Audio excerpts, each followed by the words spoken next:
Thank you so much. I'm going to have to get myself one of those pink doors, I think. I love the stage set up. It's an absolute honour to be here in such a fantastic conference, and it's still a novelty to deliver a speech in person again. I'm incredibly grateful to New Local and their network for having me here today. I'm here to get you excited about the incredible work happening across the country in powerful communities and why it's so important to me and the Labour Party. We know that all of us in this room believe in community power. We believe in the idea that people should have a say over what happens in the place where they live. We believe that empowered communities see amazing change. But not everyone can see the good that local thinking, local power, and local choices can do. That's why it's our role to go out into the world and to make the argument for it. We have to show people the difference in well-being, education, safety, and the environment that communities can make. I believe when given choices and the tools, we know and we can see amazing things that happen. And even with limited tools, I know there are incredible people doing extraordinary things to bring their communities together. People like you. Now, as a Member of Parliament, I'm lucky enough to be able to meet some incredible people and see the work that they do firsthand. There's a woman in my constituency of Ashton-under-Lyne called Pauline Town. I mean, with a name like what she's got, she's going to be a community leader. But you know, Pauline runs the Station Hotel, a pub that doubles up as a hub for those in need. She's the landlady of the pub, she pulls the pints and she sells the crisps.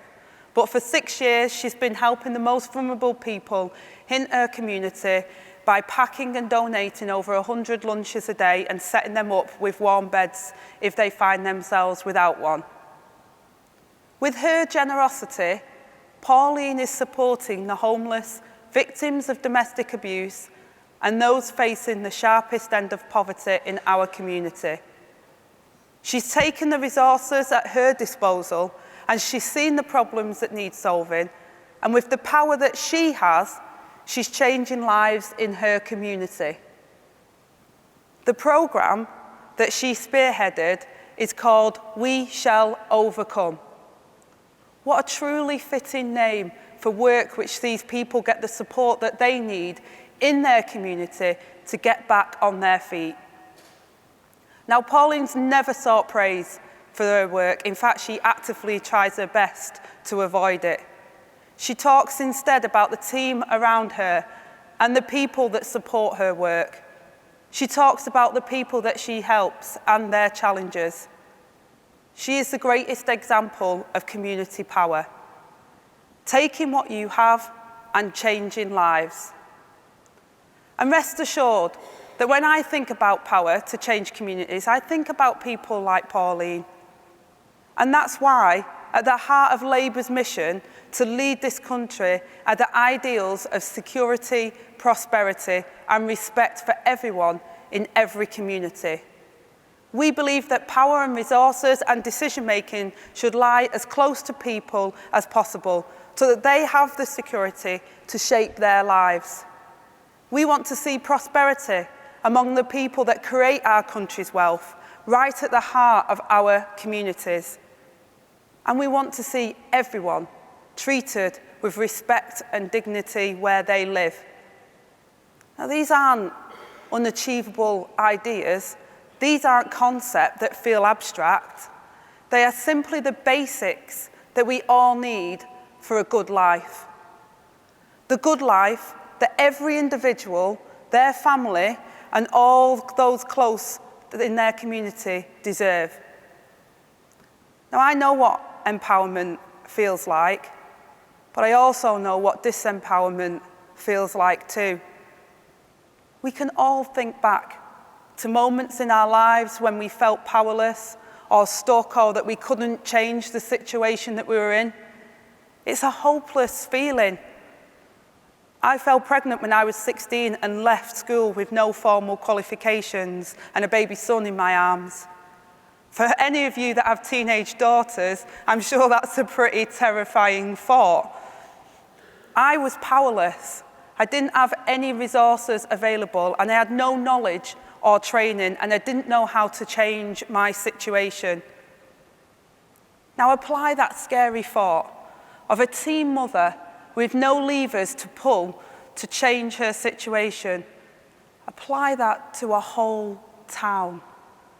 Suddenly, there's whole families feeling powerless and disengaged, feeling like they're stuck with no way to make the change and feeling a little hopeless. It isn't difficult to see how we end up trapped in a cycle of disempowerment with communities that feel stuck and helpless. But just as I was incredibly fortunate as a teen mum to be pulled up by incredible investments in young people and mothers, every village, every town and city in Britain can be pulled up with the right support. Now, empowerment means giving local people the ability to create and build their community in a way that serves them. It means giving them the levers to nurture, strengthen, and deepen the connections in their neighbourhood. And it means giving people a real sense of control over where they live. I know there is a huge amount of support from working people, from families and from young people to be involved in local decision making. They want to be able to choose how the money and resources in their communities are spent.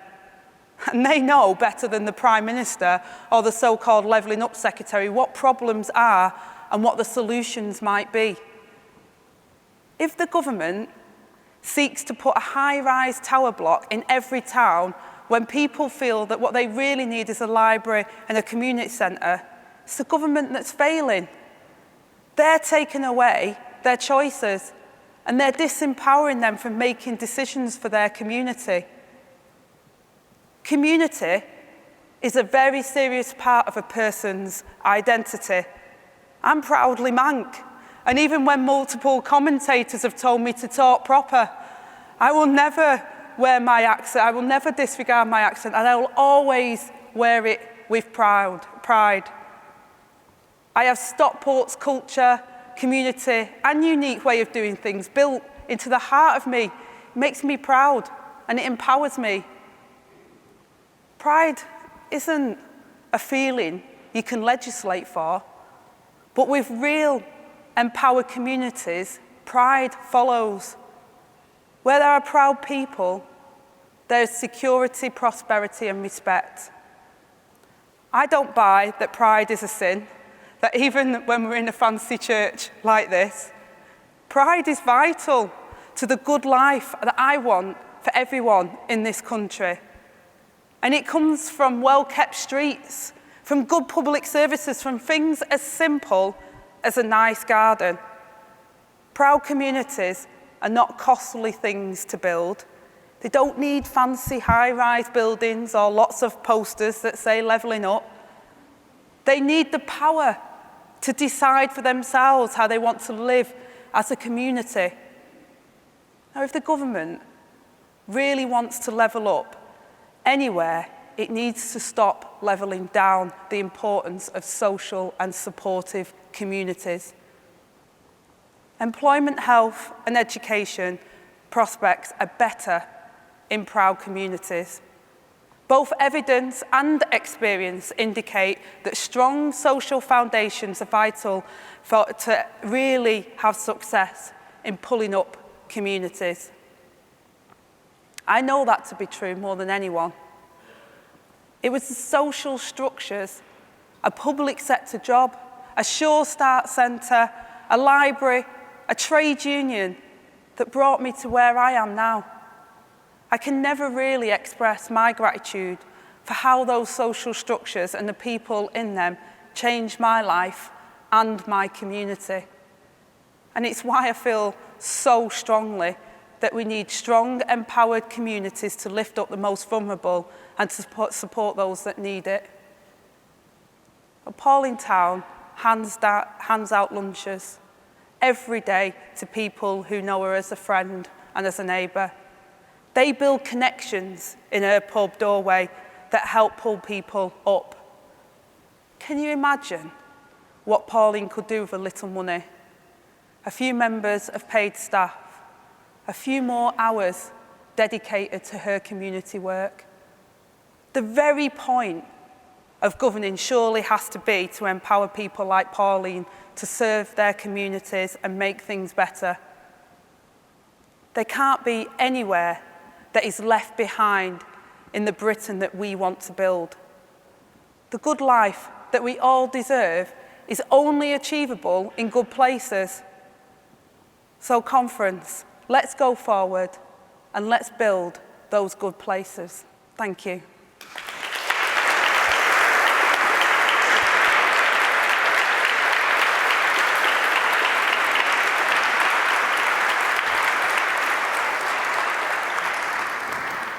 Thank you so much, Angela. I know you've got to rush off to Parliament, but you've got time for 2 or 3 questions.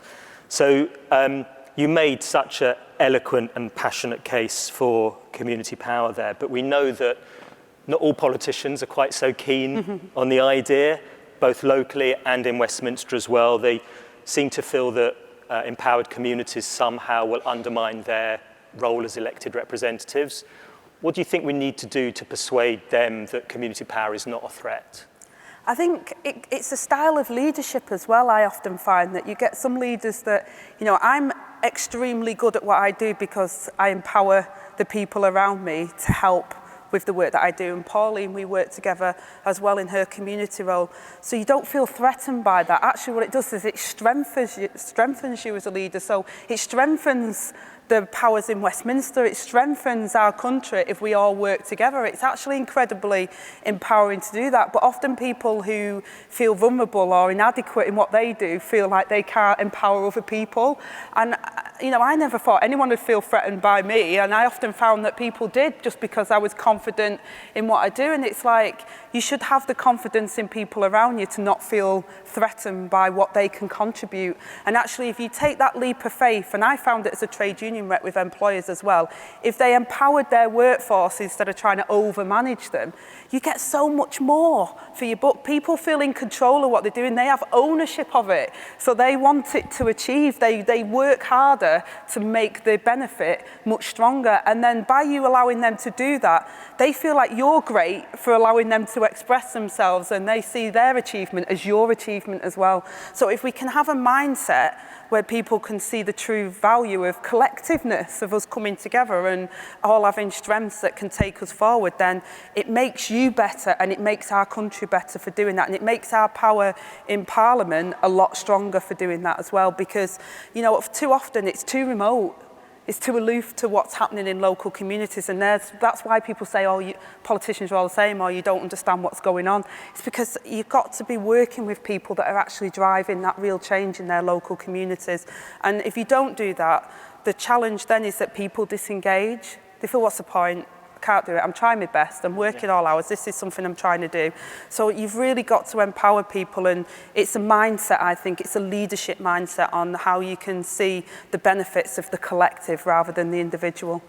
It's really interesting you say that. I mean, we see quite a lot that, I think that phrase, a leap of faith, is so important, because I think for a lot of people who work in a sort of standard hierarchical way, the idea of going out there and engaging with communities can be quite scary, because it's a bit of a leap into the unknown. It's almost as if they feel like they're not doing their job. Yeah. I've got to overmanage, or I've got to oversee this, or I've got to be in control of this in order to make myself important. And it is a leap of faith for them. It's a confidence within. My confidence has always come from my community, because they've invested in me, and I feel like they've geared me up. And so therefore I've never felt like I'm the person to solve the problem. Yeah. I've always naturally been in an environment where everybody else helps me solve the problem, and I've not felt precious about that. And it's only through working in local government and at a national level in the work that I do now that I often find that happens quite a lot. People in positions of power feel they only exercise that power by having control over other people, whereas actually the greatest power is by giving them control and then reaping the rewards of their achievements. Yeah. And do you think then that we should maybe give more support to MPs and to councillors to play that more empowering facilitative role. We sort of, I think sometimes with our elected representatives, we just sort of push them out into the outside world and say, just get on with it. And they're not actually help to develop the skills maybe they need to bring communities together, to build consensus, to empower communities. No, I think the way we do it is dead simple, and it's at that local level we demand more. I think that we just got to a position and a culture where it's, oh, these here tell us what to do. No, you're the community, you're the ones that are creating the wealth, you're the ones that are supporting each other. You know, you demand more, you expect more and you demand more. And then when you're able to do that, then power shifts. You know, Parliament makes laws, but often it comes from a push from upwards that we suddenly, like climate change, for example. It wasn't politicians that woke up and thought, oh, climate change is a problem. It became a problem because people in their community said, I've had enough of this. This is a real issue. Why aren't you taking it seriously enough? And then that movement of local communities binding together and saying, we demand more, meant that politicians had to listen. And I think that's a way of doing it. You know, when I learned that secret, that just because someone's in a position of authority, that somehow I thought they were more important and knew more than me as a home help. And I went in to see the senior managers and I realised within 10 minutes that I knew more about my job that I was doing at that time than they did. It's very empowering. So I want to see communities unlock that power by knowing that they can make change and they can demand more for their communities and they should get more. And then it will make politicians behave in a different way. Great. A sort of natural conclusion from what you were saying in your speech is that power should be devolved, decentralised far more from Westminster and Whitehall down to the local level and to communities as well. Do you think that within the Labour Party that idea is really beginning to take hold? Is your sense that if the Labour Party wins power, they would actually drive that change in a way that the current government has done it in a pretty halting sort of way? I mean, we've had to learn. I'll be honest, we didn't come into it and think, oh, what devolution's amazing. We were the party of devolved legislators because we're Wales and Scotland, etc. But, you know, I think it's been an evolution for us as an institution. You know, we were, as an organisation, institutionalised to those levers as well. But I think that the penny's finally dropped with the Labour Party. They understand that actually having those stronger communities and pushing that out locally does make a huge difference, you know. And I saw that with the Greater Manchester when we have the Greater Manchester Mayor, and at first I just thought it's another way of giving us loads of cuts and, you know, leaving us on our own because we're an area that has more deprivation and doesn't have the economic investments. But actually, if you can demand more and have a more respectful relationship rather than a paternalistic one with powers in Westminster, actually you can do more and affect more change locally by doing that. So I think it has been an evolution for us, but I do think now that we're at a point where we absolutely get it. You know, the penny's dropped, we get it. This is actually the way in which we're going to change people's lives, and it's going to be the changes that people feel that they're demanding and they're doing rather than the changes that have been done to people. And that's that bit about empowering communities rather than saying, oh, you're poor, you need this, or you need that help here because you can't do it. It's about empowering, respecting people in their roles and how they can deliver real change in their communities instead of saying, I know what you need to solve your problem. Actually really truly listening and then helping people, enabling them to find the solutions. So in some ways what you're saying, Labour could now become a party that's about the redistribution of power as much as the redistribution massively of wealth. Yeah, we've seen that. And I think, you know, the years of opposition that we've been in as well, and we've seen the way in which Scotland and Wales have responded, the Welsh government and how they've responded to the challenges. We've seen that in our mayorals and how that's affected our regions. And I think it's really sort of given us that wake up about actually what we really need to do now is empower, really truly empowering. And I think Westminster's been far too paternalistic for far too long, in my view, and I felt that when I was a working class kid as a home help, and it frustrated the hell out of me, so I'm sure it frustrates people now, but I do truly believe that our party's got its act together in terms of understanding and really getting that. There's one thing saying it, and we keep hearing slogans and we keep saying jam tomorrow, and everybody's fed up with that, but it's actually feeling it and then demonstrating how it can really make that change. It's not easy. No. it's not easy as you say. Sometimes you get kicked back and it's like, oh, well, and that can be frustrating. But actually, I think that's a much robust way of governance, and it's a much better way of getting outcomes that are better for people. I think people should challenge far more. I think we're far too compliant at times. People should ask why. Yeah. And should challenge and then ask why that's happening in that way, instead of thinking, well, it's always happened that way. People should think outside the box a little bit. Well, that leads very nicely into my next question, actually, because we're obviously entering a period that's going to be very, very challenging for millions of people across the country as inflation begins to really take hold. What's your sense of the impact of that? Do you think that is going to lead to the sort of sense of despair and disempowerment that you spoke about in your speech? Or could it be a moment that actually wakes people up and makes them demand more of their economy and of their politics than existed previously? I think it can be a moment to demand more. I think we're all tired of 10 years of austerity, and we've seen that the resilience in our public sector and voluntary sector has been dwindled as we went into the pandemic. I think it can make a difference, but we've got a Chancellor that has literally tax hiked, and we've got a low growth economy. And that was the frustration with me around austerity as well. It wasn't an investment in Britain. How are we going to truly transform and have that vision that has the confidence in our country to be able to build our economy that's more sustainable for the future? And that's incredibly empowering for people as well. I don't want people who are working having to go to a food bank. It's dehumanising, it's humiliating. Why can't we say that we want high wage growth, we want skilled work, we want to invest in the new industries? That means that the state has to be enablers for the private sector as well, and for business to invest in areas that are more risky. Let's really have that confidence in our abilities as a country to be able to do those things. But if we're just doing a little piecemeal, oh, here's a bit of money in a pot here to help a little project here, that's not fundamentally going to change how we see ourselves in a 10, 15, 20-year cycle. If we can really truly say we've been through so much, that spirit of the Second World War and the generation there, we had nothing. We were in we'd lost so many of our loved ones. Our country had been through war. We built our country, we built our welfare state, we built the NHS. We had vision for the future of our country. And I think if we just had that aspiration, that faith in our communities and our people to be able to build that industry of the future, I think we can absolutely make it. But if we as leaders don't have that confidence to push that down and say, I will help you, I've got every confidence in your business, in what you're trying to do there and what you're trying to achieve, and I'm going to invest in that, then I think that will send a signal to people that I call it managed decline. I'm sick of the managed decline generation. Why should we have less pension?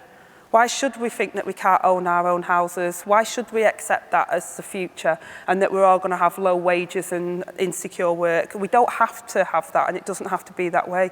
So we can invest in the future. It just takes that British spirit that we've always had, underdogs that put, your shoulder to the grind and you do it. And I think our communities are wanting that. They're wanting that now, and they're hungry for that to try. They don't want to be managed decline. They want the opportunity to at least try. And I think the generation next deserve that. They deserve that confidence from us. And I think that we can truly be sustainable as one of the greatest nations and one of the global economies of the world if we truly have that faith in ourselves. But that faith isn't just a soundbite. It has to be about true investment in tomorrow as well as investment in today.